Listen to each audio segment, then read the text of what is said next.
Peggy 16.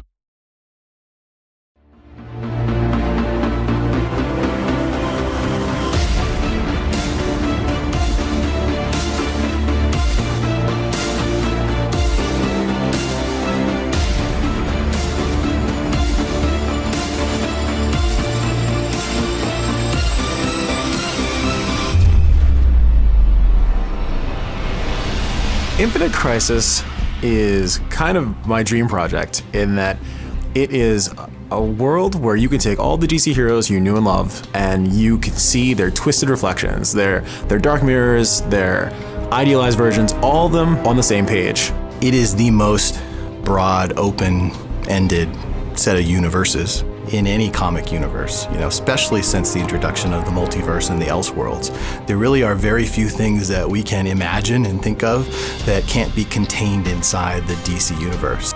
Jeff Johns, he's a visionary, and he's also a person who legitimately understands, like, hey, these are our characters. I'm gonna not only trust you with them, but ask you to do what you need to do in order to make the best possible game that you can make. I feel like DC has become absolutely integral to just the experience of the game, because without the DC multiverse, this just doesn't work. With what we're trying to do, pushing the characters and telling the same character story in multiple different ways, it's all tied in really well with the existing DC setting. One of the biggest things that we bring to the table is the recognition that comes with seeing a character that you knew when you were a child. When you take these characters that are larger than life and you put them in a game, seeing Batman, seeing Wonder Woman, these characters are people that resonate with you in a way that really a lot of other characters from most other mobile games cannot. When we try to interpret a well-known character for the game, we try to find those elements that are iconic. So when you take someone like Green Lantern and his constructs, he can imagine and create anything.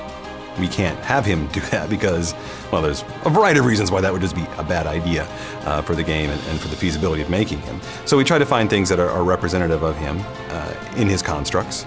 So he summons a giant jet and throws it at you, and that, of course, represents his sort of backstory as being that test pilot. We're always looking for ways to incorporate DC history and lore into the game in ways that make sense for a competitive environment. And one of the ways that I'm really proud of and what we've done that is through the artifacts. Now, these are the items that players will be acquiring from the Artifact Foundry through the match. These are items that increase the power of their champion, so that makes them better able to deal with the threat at hand. And each of those items is named after an item from DC history. We have Two-Face's coin, and we have Atlantean artifacts, things like that. And those items have a history to them. It's the history that, in a sense, gives them their power.